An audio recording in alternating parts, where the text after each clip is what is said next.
लक्षवेधी क्रमांक 4। अध्यक्ष महोदय धन्यवाद। अध्यक्ष महोदय 2009 मध्ये वसई विरार महानगरपालिकेची स्थापना झाली। अध्यक्ष महोदय गेल्या 16 वर्षामध्ये जवळपास 2300 इमारतींना सीसी देण्यात आलेली आहे। अध्यक्ष महोदय आणि या सीसी मिळालेल्या इमारतींना अजूनपर्यंत 90% इमारतींना ओसी मिळालेली नाही। अध्यक्ष महोदय आणि त्यामुळे या इमारतींना पाणीही उपलब्ध होत नाही। अध्यक्ष महोदय एवढ्या मोठ्या प्रमाणावर विकासकांनी ओसी न घेण्याचे कारण स्पष्ट आहे। मंजुरीपेक्षा जास्त बांधकाम केले असल्यानेच हे विकासक ओसीसाठी अर्ज करत नाहीयेत। त्यामुळे मंजूर नसलेल्या वाढीव बांधकामामध्ये राहणाऱ्या सदनिका धारकांची सुद्धा खूप मोठ्या प्रमाणात फसवणूक झालेली आहे। अध्यक्ष महोदय हा सर्व प्रकार वसई विरार महानगरपालिकेचे तत्कालीन आयुक्त, नगर रचना विभागाचे अधिकारी आणि विकासक यांच्या संगनमताने झालेले आहे। अध्यक्ष महोदय आणि यांच्या या भ्रष्ट कारभारामुळे सामान्य जनता यामध्ये भरडली जाते। अध्यक्ष महोदय या लक्षवेधी यापूर्वी सुद्धा यावर लक्षवेधी मांडण्यात आली होती आणि त्यावेळेला शासनाने उत्तर दिलं होतं की ओसी न घेणाऱ्या विकासकांच्या इतर मालमत्तेवर बोजा लावून त्यांचा नवीन प्रकल्प मंजूर करणार नाही असं शासनाने उत्तर दिलं होतं। तसंच या विकासकांची काळी यादी प्रसिद्ध केली जाईल आणि ती सर्व महानगरपालिकांना पाठवली जाईल असे निर्देश तालिका अध्यक्षांनी दिले होते। त्यानंतर 16 जुलै 2025 रोजी सन्माननीय मुख्यमंत्री महोदयांनी बैठक घेतली होती आणि त्या बैठकीमध्ये सांगितलं होतं की ह्या विकासकांना किंवा इमारती धारकांना ओसी देण्यासाठी अभय योजना लागू करण्यात यावी। या मुख्यमंत्र्यांच्या आदेशाचं सुद्धा पालन केलेलं नाही आहे। अध्यक्ष महोदय तालिका अध्यक्षांच्या आदेशाचं सुद्धा अजूनपर्यंत 7 महिने झाले तरी सुद्धा पालन केलेलं नाही आहे। अध्यक्ष महोदय मला जे उत्तर मिळालेलं आहे अध्यक्ष महोदय या लक्षवेधीसाठी ते अत्यंत दिशाभूल करणारं उत्तर आहे। अध्यक्ष महोदय यामध्ये सिडकोच्या काळातली माहिती देऊन या मूळ मुद्द्याला बगल देण्याचा प्रयत्न केलेला आहे। मुळात हा मुद्दा महानगरपालिकेने 2300 इमारतींना जे सीसी दिलेली आहे तो मुद्दा आहे। सिडकोच्या इमारतींना सीसी दिल्याचा मुद्दा यामध्ये नाही आहे। अध्यक्ष महोदय त्यामुळे ह्या इमारतींना ओसी देण्यासाठी महानगरपालिका शासन अभय योजना लागू करणार का, तो GR कधीपर्यंत काढणार हा माझा स्पेसिफिक प्रश्न आहे। अध्यक्ष महोदय तसंच हा सगळा भ्रष्ट कारभार करणाऱ्या अधिकाऱ्यांविरोधी शासन काय कारवाई करणार, त्यासाठी SIT लावणार का? कारण अध्यक्ष महोदय हा खूप मोठा घोटाळा आहे CCOCचा। आमच्याकडे आत्ताही तथाकथित कॉलेजमध्ये बसून ओसी द्यायची की नाही हे ठरवलं जातं। अध्यक्ष महोदय महानगरपालिकेमधनं कारभार चालवला जात नाही तर महानगरपालिकेच्या बाहेर कुठेतरी बसून हे सगळे कारभार चालतात। ह्याची सगळ्याची चौकशी होणं गरजेचं आहे। अध्यक्ष महोदय आणि SIT लावून हे CCOCचं प्रकरण करून जे अधिकारी दोषी असतील त्यांच्यावर कारवाई होणं गरजेचं आहे। अध्यक्ष महोदय दुसरी गोष्ट अशी ओसी न मिळाल्यामुळे अनेक इमारतींना पाण्याची कनेक्शन मिळत नाही आहेत। अध्यक्ष महोदय त्यामुळे काहीतरी ठोस निर्णय घेऊन ह्यांना पाण्याचे कनेक्शन्स कसे देता येतील अध्यक्ष महोदय त्यावर शासन कधीपर्यंत निर्णय घेणार। तसंच उत्तरामध्ये अध्यक्ष महोदय दिलेलं आहे की 25/7/2025 रोजी एक कार्यादेश काढण्यात आला ह्या CCOCच्या सर्वेक्षणासाठी, पण अजूनपर्यंत 7-8 महिने होऊनही किती ह्याचा सर्वे करण्यात आला आहे, हा सर्वे कधी पूर्ण होणार ह्याची माहिती दिलेली नाही आहे। ती माहिती अध्यक्ष महोदय सभागृहामध्ये देण्यात यावी। आणि ह्यावरती मी पुन्हा एकदा एक प्रश्न विचारते, स्पेसिफिक प्रश्न माझा, यावरती SIT लावणार का, अभय योजना सरकार जाहीर करणार का? जसा मुंबईमधल्या इमारतींना ओसी देण्यासाठी शासनाने अभय योजना लागू करण्याचा GR जाहीर केला तसाच वसई विरार महानगरपालिकेसाठी सुद्धा हा अभय योजना लागू करण्याचा GR शासन काढणार का आणि हा पूर्ण CCOC घोटाळ्याची चौकशी करण्यासाठी SIT नेमणार का, असे माझे 2 स्पेसिफिक प्रश्न आहेत। अध्यक्ष महोदय धन्यवाद। अध्यक्ष महोदय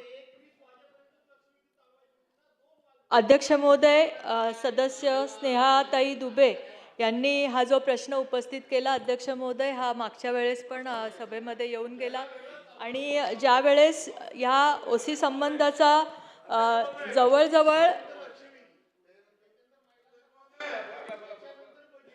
2300 इमारती भास्करराव ना भास्करराव सीसी दिलेली आहे अध्यक्ष महोदय, आणि भास्करराव. 1200 त्यातल्या 1200च इमारतींना ओसी सर्टिफिकेट दिले अध्यक्ष महोदय. त्यामुळे जवळजवळ 50% इमारतींना ओसी दिलेलं नाही अध्यक्ष महोदय, ही फॅक्ट आहे. त्यासंबंधी ज्या वेळेस माननीय मुख्यमंत्री यांच्या अध्यक्षतेखाली 16/7 रोजी बैठक पण संपन्न झाली होती अध्यक्ष महोदय, आणि मुख्यमंत्री साहेबांनी स्वतः आदेश दिले होते की ह्या सगळ्या बाबी ज्या आहेत ज्यांना ओसी दिलेली नाही आहे त्यांचा त्या तपासून घ्यावा, त्यांचा एक सर्वे करावा आणि त्यानुसार दंडाची कारवाई करून त्याचा दंड भरून घेऊन या इमारतींना ओसी द्यावी अध्यक्ष महोदय. पण अजूनही म्हणजे मी आपल्याच माध्यमातून सांगू इच्छिते की अजूनही वसई महानगरपालिकेने ह्याच्यामध्ये काही ठोस पावलं उचलली नाही आहेत. त्यांनी जी काही स्वाती इंडस्ट्रीजला हे दिलं होतं काम, त्यांच्याकडनं पण ह्याचा सर्वे अजून झालेला नाही अध्यक्ष महोदय. मी आपल्या माध्यमातून सांगू इच्छिते की ज्या इमारतींच्या ओसीसाठी महानगरपालिकेने स्वतः कारवाई करणं सुरू करावं. सदस्यांची जी मागणी आहे की एक अभय योजना जी मुंबई शहरामध्ये MST स्कीम लागू झाली अध्यक्ष महोदय, ती आपण वसई विरारमध्ये पण करू शकतो. कारण अध्यक्ष महोदय, ज्यांना आपण CC दिलेली आहे ते जे पण विकसक आहेत ते ओसीसाठी येत नाहीत, कारण त्यांना दंडाची रक्कम भरायची नाही अध्यक्ष महोदय. जे काही ज्यांनी फ्लॅट घेतलेले आहेत ते जे फ्लॅटधारक आहेत ते ह्याच्यामध्ये भरडले जाते अध्यक्ष महोदय. जसं त्यांनी सांगितलं तसं पाणी आणि इतर सुविधा आपण त्यांना देऊ शकत नाही. तर अध्यक्ष महोदय, महानगरपालिकेने मुंबई शहराच्या प्रमाणे इथे ती योजना लागू करण्यासाठीची कारवाई करावी आणि अध्यक्ष महोदय ती कारवाई करण्यास आपण सांगितलेलं आहे. आणि अध्यक्ष महोदय, दुसरी गोष्ट की ह्या ओसीच्या संदर्भामध्ये किती दंड आकारायचा, कारण त्यांचं महानगरपालिकेने मला ब्रीफिंगमध्ये असं सांगितलं की ओसीसाठी कोणी येत नाही आहे. पण मला असं वाटतं की महानगरपालिकेच्या स्तरावर जर ही आपण कारवाई सुरू केली तर अध्यक्ष महोदय आपण ह्या सर्वांना ओसी देऊ शकतो. त्याच्याबद्दल काही धोरणात्मक निर्णय घेणं तिथे जरुरी आहे.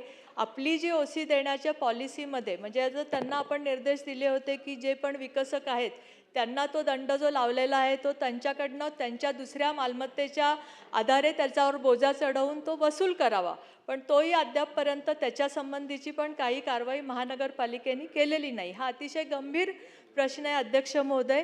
आणि त्यामुळे एक पूर्ण विभागीय आयुक्तांच्या अध्यक्षतेखाली अध्यक्ष महोदय त्यांनी एक बैठक घ्यावी, या सगळ्या प्रकरणाची चौकशी करावी अध्यक्ष महोदय, आणि त्याच्यामध्ये ओसी देण्यासंदर्भातला पॉलिसी डिसिजन अध्यक्ष महोदय करावा असे निर्देश मी आपल्या ह्याच्या अध्यक्षतेखाली देते. अध्यक्ष महोदय, धन्यवाद. मी सन्माननीय मंत्री महोदयांचे आभार मानते की त्यांनी विभागीय आयुक्तांना आदेश दिलेले आहेत की त्यांनी मीटिंग घ्यावी आणि त्यामध्ये धोरणात्मक निर्णय घ्यावा. अध्यक्ष महोदय, मला एक मुद्दा याच्यामध्ये नमूद करायचा आहे की इमारतीचे बांधकाम सुरू असतानाच प्रत्येक टप्प्यावर महानगरपालिकेच्या अभियंत्याने तपासणी करण्याची तरतूद CCमध्येच असताना त्यांनी ही तपासणी वेळोवेळी केली आहे का ह्याची शासन चौकशी करणार आहे का? कारण की ही तपासणी जर वेळोवेळी केली असती तर या वाढीव बांधकामाची परिस्थिती आता उद्भवलीच नसती. त्यामुळे अशा अधिकाऱ्यांवरती ज्यांनी ही वेळोवेळी तपासणी केली नाही आणि त्यामुळे हे सगळे प्रश्न उपस्थित झालेले आहेत, अशा अधिकाऱ्यांची चौकशी होऊन त्यांच्यावरती शासन काय कारवाई करणार, कधीपर्यंत कारवाई करणार, हे उत्तर अध्यक्ष महोदय द्यावं.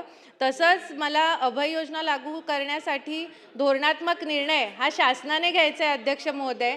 जसा GR मुंबईसाठी काढला तसा GR शासन काढणार का? कारण विभागीय आयुक्त हा GR काढू शकत नाही, तो शासनालाच काढावे लागणार आहे अध्यक्ष महोदय. तर माझे पुन्हा एकदा हाच प्रश्न आहे की कारवाई होणार का आणि अभय योजना लागूसाठी GR काढणार का? अध्यक्ष महोदय, म्हणूनच मी सांगितलं की विभागीय आयुक्तांनी एकदा या सर्व OC संदर्भातली चौकशी करावी आणि त्यांनी त्याचा अहवाल लवकरात लवकर सादर करावा आणि अभय योजना लागू करण्यास ह्याच्यामध्ये काहीही अडचण नाही.